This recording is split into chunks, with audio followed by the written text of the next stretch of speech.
फाल्गुन अमावस व्रत कथा।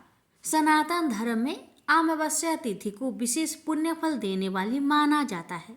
वही जो अमावस्या फाल्गुन मास में पड़ती है उसे फाल्गुन अमावस्या कहते हैं। मान्यता है कि यह अमावस्या तिथि सुख संपत्ति और सौभाग्य की प्राप्ति के लिए श्रेष्ठ होती है। भक्तों, इस वर्ष फाल्गुन अमावस्या 27 फरवरी 2025 दिन गुरुवार को है। मान्यता है कि इस दिन गंगा स्नान, तर्पण और दान करने से पितरों की आत्मा को शांति मिलती है और परिवार में खुशहाली आती है। प्यारे भक्तों, अब जानिए फाल्गुन अमावस्या 2025 की तिथि और समय के बारे में। अमावस्या तिथि आरंभ 27 फरवरी 2025 सुबह 8:54। अमावस्या तिथि की समाप्ति 28 फरवरी 2025 सुबह 6:14 पर। जानिए भक्तों, फाल्गुन अमावस्या का धार्मिक महत्व। पौराणिक मान्यताओं के अनुसार अमावस्या के दिन पितरों को समर्पित होता है। इस दिन किए गए धार्मिक कर्म जैसे तर्पण, स्नान और दान से पितर प्रसन्न होते हैं और अपने वंशजों को सुख समृद्धि का आशीर्वाद देते हैं। यह दिन नेत्रदान और जीवन दान जैसे पुण्य कार्यों के लिए भी उपयुक्त माना गया है। आइए भक्तों, जानते हैं पितरों को प्रसन्न करने के उपाय। गंगा स्नान और तर्पण।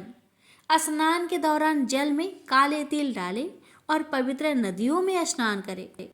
तर्पण में तिल और कुशा का उपयोग करें। ऐसा करने से पितरों की आत्मा को शांति मिलती है।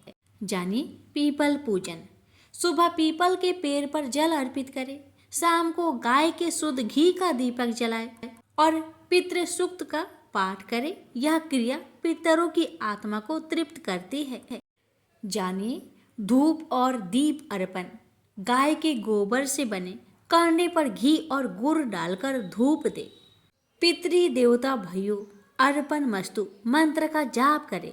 पितरों को याद करते हुए गाय को हरा चारा खिलाए। यह वंश वृद्धि और परिवार की समृद्धि के लिए शुभ माना गया है। जानिए भक्तों, फाल्गुन अमावस्या पर दान का महत्व। फाल्गुन अमावस्या पर दान पुण्य का विशेष महत्व है। इस दिन गरीबों और जरूरतमंदों को दान करना पुण्यकारी होता है। काले तिल, अन्न, वस्त्र और दक्षिणा का दान करें। गायों को भोजन और हरा चारा दे। नेत्रदान, रक्तदान या जीवन दान का संकल्प ले। यह पितरों को प्रसन्न करने का सर्वोत्तम उपाय है। सूर्यास्त के समय दीप जलाकर पवित्र नदियों में प्रवाहित करें। संकल्प और मंत्र का जाप। इस दिन किसी भी शुभ कार्य के लिए संकल्प ले और पितृ शांति के लिए मंत्र जाप करें।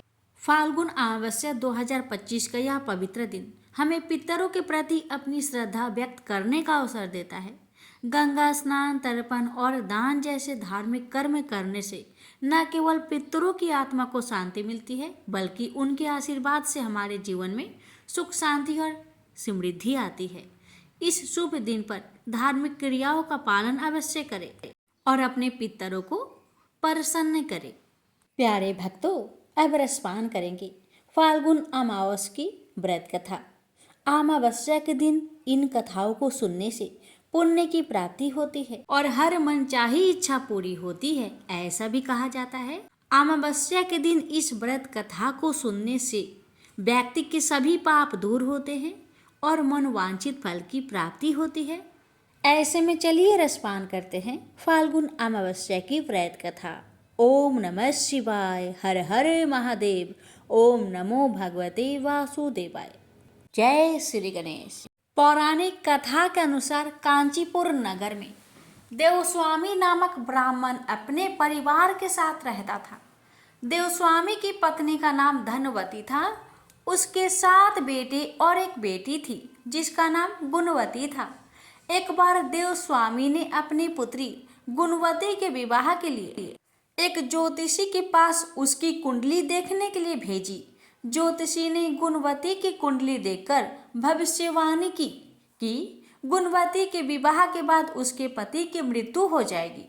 इस भविष्यवाणी को सुनकर देवस्वामी परेशान हो गए और ज्योतिषी से कुछ उपाय बताने के लिए कहा।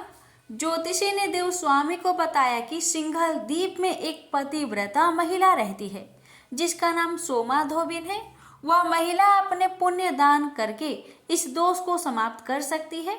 इस बात को सुनकर देव स्वामी ने गुणवती को उसके छोटे भाई के साथ सोमा धोबिन के पास भेजा।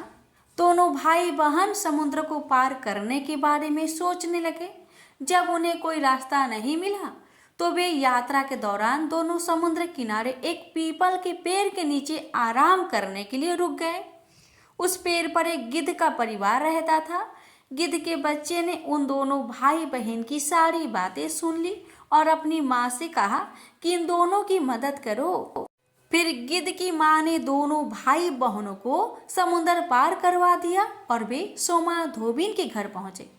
गुणवती ने सोमा धोबिन के घर के कार्य में सहायता की और अपनी सारी समस्या बताई।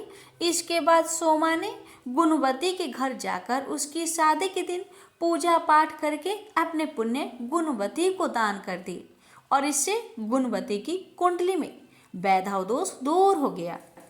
जब देव स्वामी ने सोमा से उसके पुण्य प्राप्ति के बारे में पूछा तो उसने कहा कि अमावस्या के दिन मैंने भगवान विष्णु की पूजा और 108 बार परिक्रमा की, जिससे मेरे पति और बेटे की अकाल मृत्यु टल गई। यह कथा सिखाती है कि अमावस्या पर व्रत दान और भगवान विष्णु की आराधना से जीवन में सुख समृद्धि और पुण्य की प्राप्ति होती है। हे विष्णु भगवान, हे अमावस्या के देवी देवता, इस पावन कथा को जो भक्त श्रद्धा पूर्वक पूरा सुने उस भक्त की हर मनोकामना को पूर्ण करे। ओम नमः शिवाय। हर हर महादेव। माता पार्वती की जय। लक्ष्मीपति विष्णु भगवान की जय।